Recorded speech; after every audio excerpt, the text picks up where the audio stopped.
नमस्कार, मैं हूं राजेश मिश्रा। हमारे विशेष कार्यक्रम सवाल आपका में आपका स्वागत है। आज हम सवाल आपके कार्यक्रम में बात करेंगे डीलिस्टिंग की।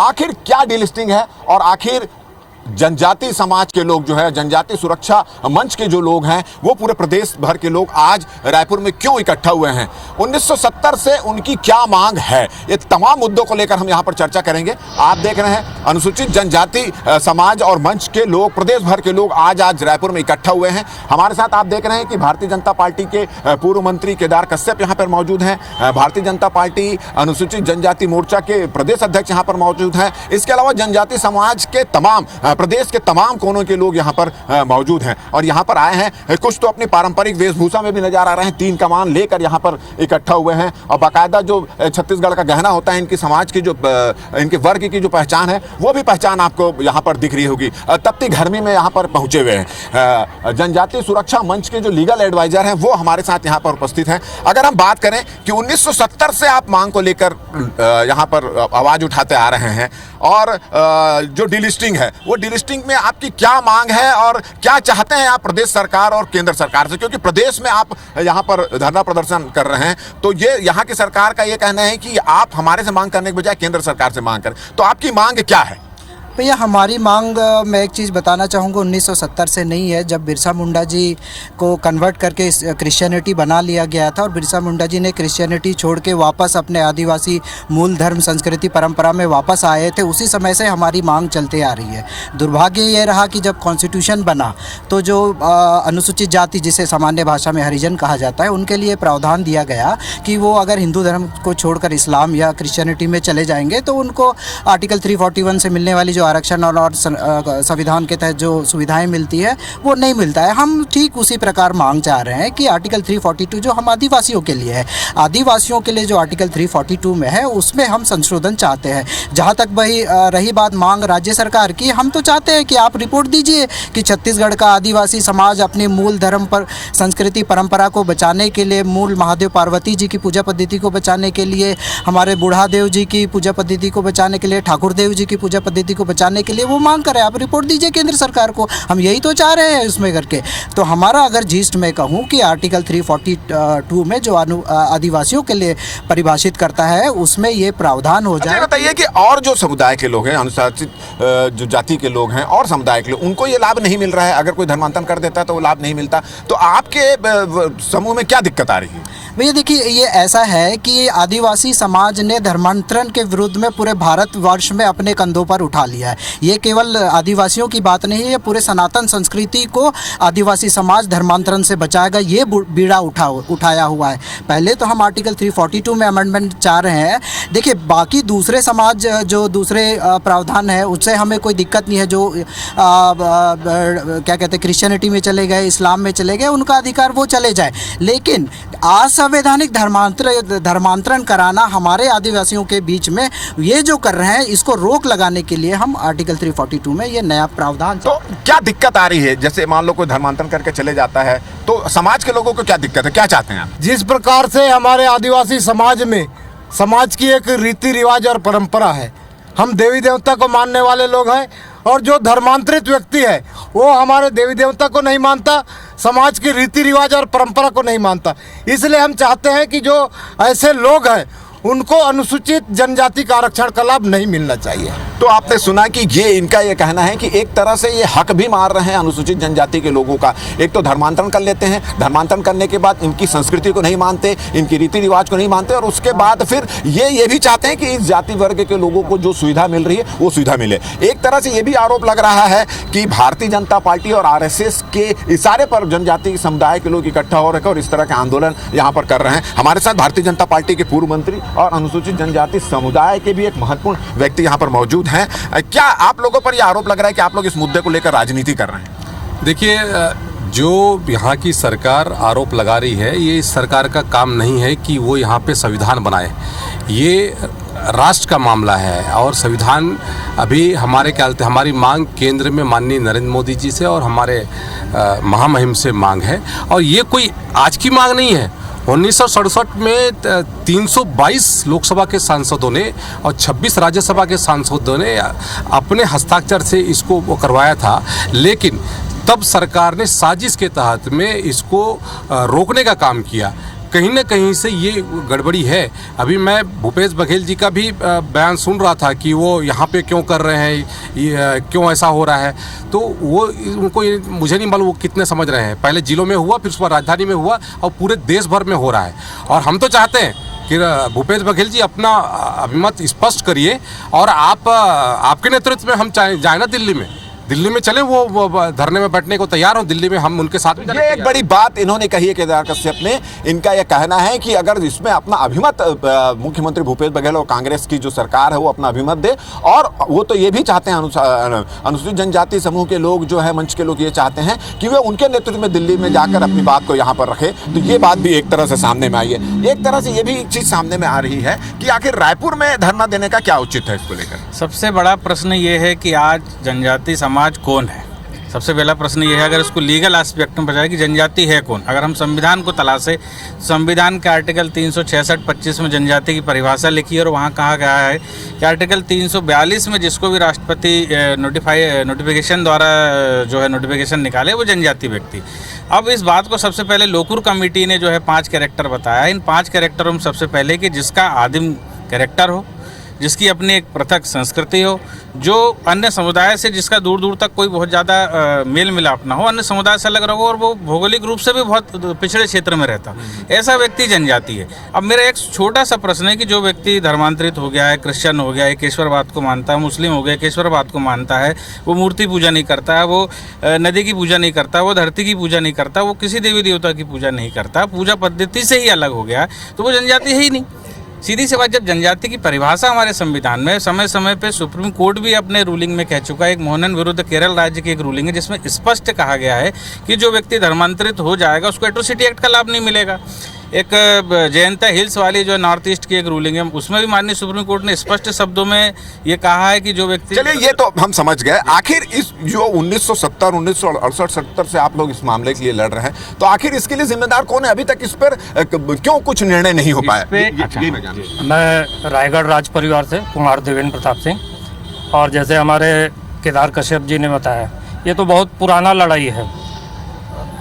अपने जो उरांव साहब थे उन्होंने इस मुद्दे को सांसद में रखा था, और सांसद में रखने के बाद इंदिरा जी ने उसको दबा दिया, इसलिए ये बात दोबारा उठ रहा है। और क्योंकि हम राज परिवार से, हमारा जो समुदाय है वो जनजाति समुदाय हिंदू देवी देवताओं को मानता है।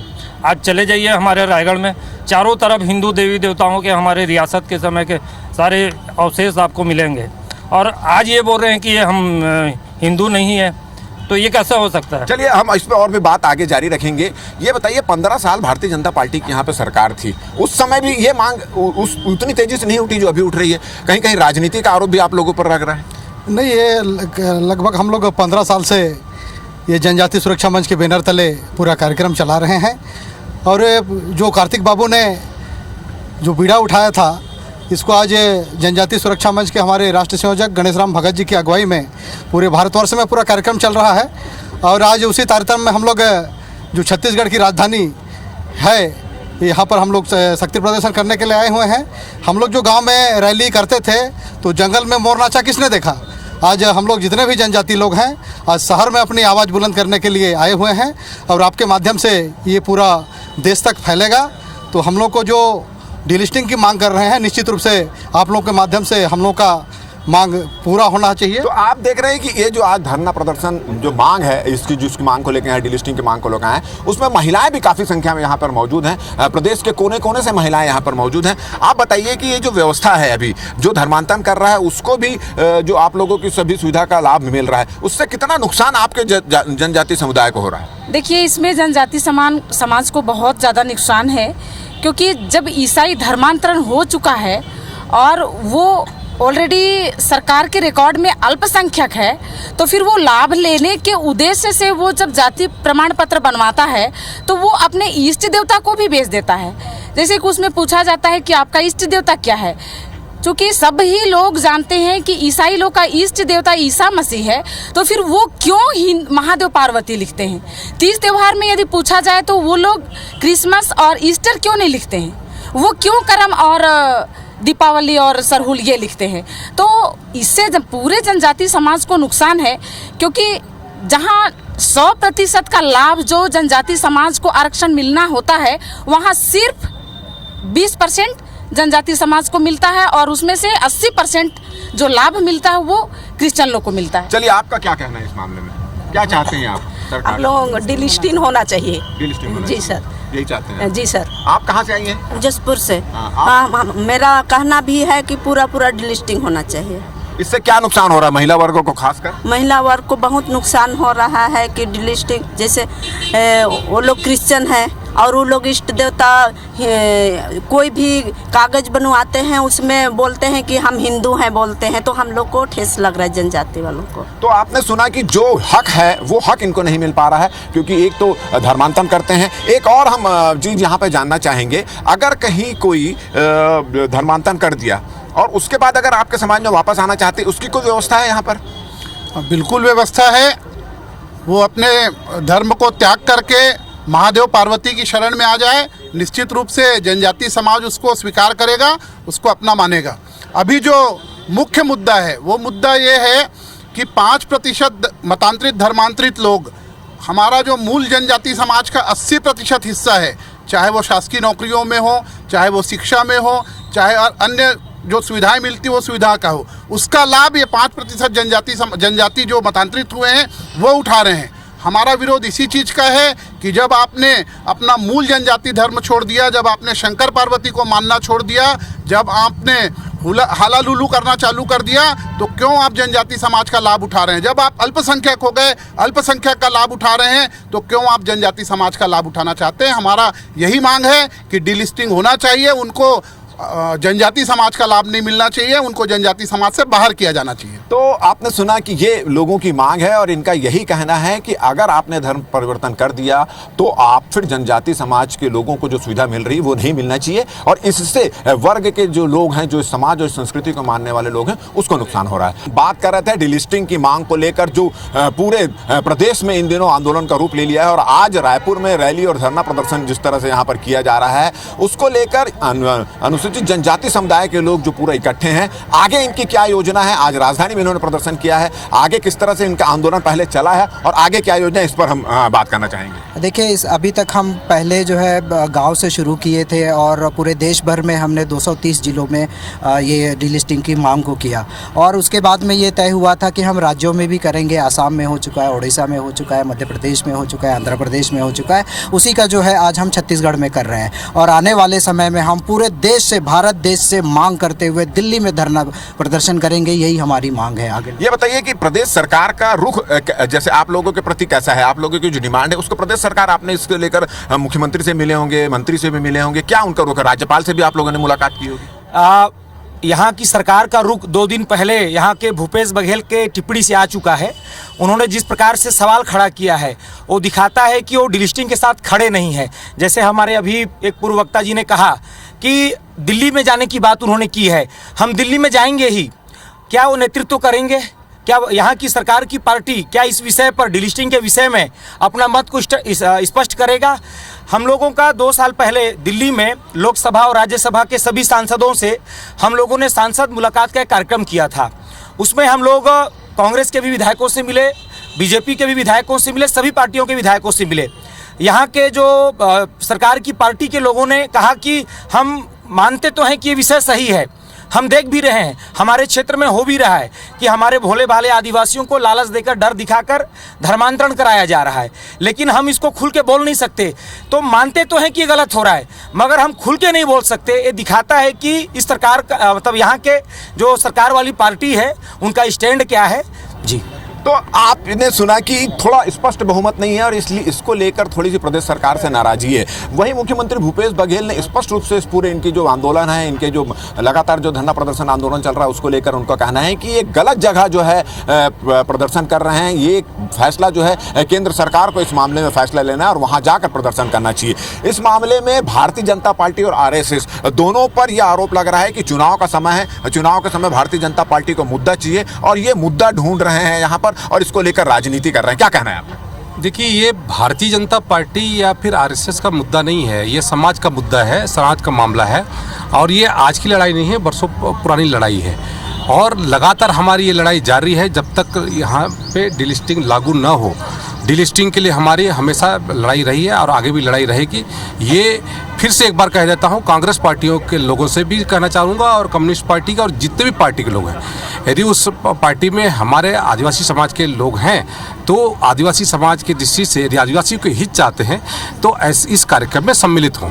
क्या लग रहा है आप लोगों को, आपके समाज के जो दूसरी पार्टी के लोग हैं उनका महत्व नहीं मिल पा रहा है, उनका साथ नहीं मिल पा रहा है? ये लड़ाई सिर्फ अंतिम छोर पे बैठे हुए जनजाति समाज की नहीं, ये सारे समाज की है। आज अगर आप इनकम टैक्स देते हो और उसका जो लाभ है किसी शिक्षा के क्षेत्र में हमारे किसी जनजाति स्टूडेंट को मिलता है तो आप इसलिए देते हो ना कि वो जनजाति क्षेत्र का जो पिछड़ा हुआ बच्चा वो पढ़ सके। आप उसके लिए थोड़ी देते हैं कि जो धर्मांतरित होकर के बड़े बड़े घरों में रह रहे, कि घर में 6-6 नौकरी है, MBA कर रहा है, जिसके पास इतनी पेमेंट है, जिसके मदर फादर के पास, आप उसके लिए तो टैक्स नहीं देते। तो ये लड़ाई सिर्फ जनजाति के अंतिम छोर पर व्यक्ति की नहीं, ये हर उस भारतवासी की जो टैक्स भरता है। ये बताइए कि बाकी समाज के, बाकी इस पार्टी के लोगों का सहयोग क्यों नहीं मिल पा रहा? आपके ही अनुसूचित जनजाति के जो लोग हैं उनका समर्थन क्यों नहीं मिल पा रहा नेता और जनप्रतिनिधियों? देखिए, सबसे पहले तो जैसे भाई साहब ने बताया कि ये बहुत पहले से मुहिम शुरू हुई है 1967 से। तो अगर जो लोग बोल रहे हैं कि ये सिर्फ बीजेपी या संघ का है तो ऐसा बिल्कुल नहीं है। डॉक्टर कार्तिक उरांव जी हैं, वो कहाँ से बिलोंग करते हैं, पहले उनके बारे में जानना चाहिए। वो किसके बड़े नेता रहे हैं इसके बारे में जानना चाहिए, तब ये पता चलेगा कि ये एक समाज की लड़ाई है। चलिए, तो आप ये बताइए, भारतीय जनता पार्टी जो मांग को आप वाजिब कर रहे हैं, भारतीय जनता पार्टी अनुसूचित जनजाति मोर्चा के प्रदेश अध्यक्ष भी रहे हैं, भारतीय जनता पार्टी इस मुद्दे को लेकर अब आगे क्या एक्शन लेने वाली? आज हम सब लोग यहाँ भारतीय जनता पार्टी की हैसियत से नहीं आए हैं। हम सभी लोग चूंकि जनजाति समाज से ताल्लुक़ रखते हैं, जनजाति समाज के सदस्य हैं, उस नाते हमको ये मांग जायज़ लगती है, इसलिए हम यहाँ पर आए हैं। और रही बात भारतीय जनता पार्टी की, तो ये भारतीय जनता पार्टी कांग्रेस या राजनीतिक मुद्दा नहीं है, ये हमारा सामाजिक मुद्दा है। इस मुद्दे को कांग्रेस के ही सांसद इंजीनियर कार्तिक उरांव जी ने 1967 में उठाया था। उन्होंने एक निजी बिल लोकसभा में रखा था, निजी संयुक्त संसदीय समिति ने एक अनुमोदन किया और वो अनुमोदन जो है आज संसद के पटल पर रखा हुआ है 1970 से। हमारी मांग यही है कि सदन में वो संयुक्त संसदीय समिति का जो रिपोर्ट है उसको सार्वजनिक करते हुए उसको पास किया जाए और डीलिस्टिंग की हमारी जो मांग है, जनजाति समाज की जो मांग है, वो मांग पूरी की जाए। ये अक्सर ये भी देखा जा रहा है, मैं आप सबसे पूछना चाहता हूं कि चुनाव के समय ये मुद्दा ज़्यादा गर्माता है और यही वजह है कि आरोप लगता है आप लोगों के ऊपर कि चुनावी राजनीति कर रहे हैं इस मुद्दे को लेकर। ऐसा नहीं लग रहा है कि जितनी ईमानदारी से आप लोगों को काम एकजुट होकर विरोध प्रदर्शन करना चाहिए वैसा नहीं हो पा रहा है? हम लगातार कई वर्षों से यह काम कर रहे हैं। आदिवासी समाज अपने धर्म संस्कृति को बचाने के लिए जो भी लड़ाइयाँ लड़ी, आज नहीं इतिहास गवाह है, चाहे बिरसा मुंडा हो, चाहे शहीद वीर नारायण सिंह हो, चाहे शहीद गेंद सिंह हो, उन्होंने धर्म संस्कृति को बचाने के लिए अंग्रेजों से लड़ाई लड़ी। और आज भी आदिवासी समाज अपने देवी देवताओं को बचाने के लिए, अपने धर्म संस्कृति को बचाने के लिए आज छत्तीसगढ़ के मैदान पे उतरी है।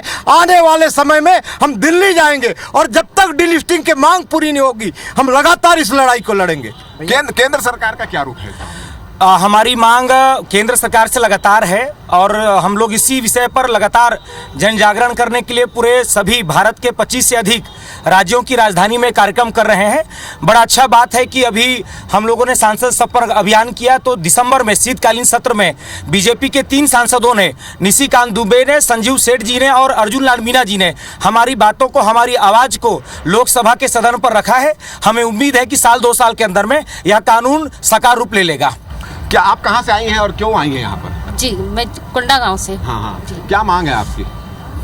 जो हमारी मूल संस्कृति को छोड़ के, जो हमारी परंपराओं को छोड़ के दूसरे धर्म चले गए हैं, उनके लिए एक डीलिस्टिंग होना चाहिए। ये जो आप लोग आंदोलन तो कर रहे हैं, मगर इसके जन जागरण के लिए अनुसूचित जनजाति समूह आपका जो मंच है वो बस्तर में किस तरह का अभियान चला रहा है? क्योंकि धरना प्रदर्शन आंदोलन चल रहा है, मगर इसके अलावा जो लोग आपके समाज के, जो लोग, जो आपके वर्ग के जो लोग छोड़ के जा रहे हैं, उसको समझाइश के लिए, जन जागरण के लिए आप लोग क्या कर रहे हैं? नहीं, समाज में इसकी जो चल रही है और निश्चित रूप से सभी समाज जो हमारे जनजाति लोग हैं बहुत भोले लोग हैं और अभी सभी जगह पूरा मांग चल रहा है कि जो भी व्यक्ति अपनी सनातन परंपरा को छोड़ करके, जैसे हम लोग, मैं कंवर समाज से हूँ, तो अपनी जो परंपरा से छोड़ चुके हैं और दूसरा ईसाई या मुसलमान हो गए हैं तो निश्चित रूप से उनको आरक्षण का लाभ नहीं मिलना चाहिए। और ये हमारी मांग, डीलिस्टिंग की मांग जब तक पूरी नहीं हो जाती हम लोग मरते दम तक ये मांग को करते रहेंगे। अब ये आज तो अभी तो अंगड़ाई है, आगे और लड़ाई है। चलिए एक आपसे भी एक बात पूछना चाहूँगा। सामाजिक रूप से जो लोग आपके वर्ग के जो लोग धर्म परिवर्तन कर देते हैं तो उससे सामाजिक रूप से आप लोग किस तरह का बहिष्कार करते हैं, क्या करते हैं उनके साथ, किस तरह? देखिए, आदिवासी समाज हमेशा से देशभक्त समाज रहा है। आपको याद होगा सुकमा के सीनियर एसपी ने लिखा था कि धर्मांतरण के कारण बस्तर क्षेत्र में इंटरनल सिक्योरिटी को डिस्टर्बेंस हो रहा है। वैसे ही कमिश्नर ने भी लिखा था कि धर्मांतरण धड़ल्ले से हो रहा है और जिसके कारण देश की आंतरिक सुरक्षा और छत्तीसगढ़ की आंतरिक सुरक्षा को डिस्टर्बेंस हो रहा है। एक्चुअली होता ये है कि ये हम आदिवासियों, भोले भाले आदिवासियों को बरगलाते हैं विभिन्न प्रकार के। कौन बरगला रहा है जी? ये ईसाई मिशनरीज जो है विशेषकर आदिवासी समाज को टारगेट करते हैं और विभिन्न प्रकार का प्रेशर डाल के कानून का व्याख्या को तोड़ मरोड़ के पेश करके वो लोग इसको। अच्छा, इस पे जिला प्रशासन, पुलिस प्रशासन और कोई आपका उसकी जानकारी देने पर कोई एक्शन नहीं ले रहा है? नहीं, ऐसा है कि देखिए, अब जो संविधान कानून के अनुसार तो धर्म स्वतंत्रता अधिनियम बना हुआ है जिसमें प्रावधान दिया गया है कि वो आवेदन दे कलेक्टर को और कलेक्टर स्वीकृत करेगा कि वो धर्म परिवर्तन कर रहा है, तब जाके धर्म परिवर्तन होगा। लेकिन ऐसा होता नहीं है। जो है वो पीठ पीछे जो है टेबल के नीचे से जो है वो प्रेशर डालते हैं आदिवासी समाज पर, बरगलाते हैं और ऐसे करके वो धर्मांतरण करते हैं। इसलिए हम लोग अवैध धर्मांतरण का इसमें विरोध कर रहे हैं और हम अंतिम सांस तक, आर्टिकल जब तक 342 अमेंड नहीं होगा संविधान, तब तक हम ये लड़ाई लड़ेंगे। और हमारा जो लड़ाई लड़ने का जो मूल आधार है, आदिवासी समाज की जो पूजा पद्धति है, आदिवासी समाज की जो धर्म संस्कृति परंपरा है, वही हमारा मूल आधार है। हम सबको हमारी आदिवासी संस्कृति, पूजा पद्धति, देव हमको आशीर्वाद देंगे। और ये तो आपने सुना, बहुत सारे लोग यहाँ पे अनुसूचित जनजाति समाज के जो लोग मौजूद थे, हम उनसे बातचीत की और उसकी मांगों को लेकर उनकी क्या सोच थी वो आपको दर्शाने की हमने कोशिश की है। आपने ये भी सुना कि इन सब का ये मंच जो यहाँ पर है जनजाति सुरक्षा मंच, उनके लोगों का ये कहना है कि ये तो अभी अंगड़ाई है, लड़ाई अभी बाकी है। और साथ ही साथ उन्होंने मुख्यमंत्री भूपेश बघेल और प्रदेश सरकार को भी कहा है कि वो अपना मत डीलिस्टिंग के मामले में स्पष्ट करें और वो अगर हमारे साथ में है तो ये सभी मंच के लोग ये तैयार हैं, जिसमें भारतीय जनता पार्टी के भी नेता यहाँ पर शामिल है, सामाजिक रूप से शामिल हैं। उनका कहना है कि अगर वो तैयार होते हैं, अपना मत अभिमत करते हैं, तो उनके नेतृत्व में जाकर केंद्र सरकार से भी मांग करेंगे, धरना प्रदर्शन आंदोलन भी करेंगे। तो हमारे विशेष कार्यक्रम सवाल आपका में फिलहाल इतना ही। मुझे राजेश मिश्रा और मेरे कैमरामैन योगेंद्र मिश्रा को दे इजाजत और आप देखते रहें IBC 24।